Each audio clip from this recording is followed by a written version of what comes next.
মা আসছেন এই উপলক্ষে একটি ছোট্ট নিবেদন।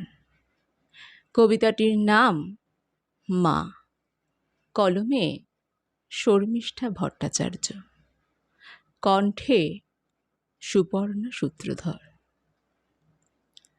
ছোট্টবেলা থেকে আসছি শুনে মহিষাসুরকে তুই বধ করেছিলি। সত্যি করে বল দেখি মা, আসলে তুই কি তা পেরেছিলি? ত্রিশূল খোঁচায় সত্যি কি তোর অসুর অক্কা পেয়েছিল? প্রতি বছর তবে কেন মা পায়ের কাছে তোর জায়গা নিল? কেমন করে দাঁত খেঁচিয়ে তোকে তো দেখি ভেঙচি কাটে। করতে কি কিছু পারিস না মা, যাতে ও যায় শ্মশান ঘাটে?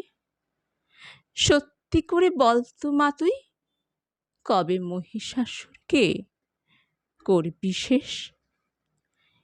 এই কালে সব লোক দেখানো কোটি কোটি টাকায় মাগো অসুর সুরে বিদেশ ঘুরে।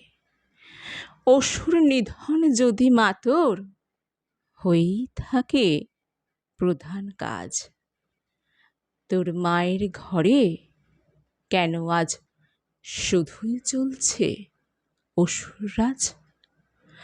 বছর বছর সেজে গুজে আসিস মা তুই মায়ের ঘরে, এবার এসে তিন চোখে মা সত্যি দেখিস চক্ষু জুড়ে? তোরই হাজার সন্তানেরা বিচার চাইছে তোরই পরে, দেখেও কি তুই দেখিস না মা, কাপড় বাঁধলি দু চোখ ভরে?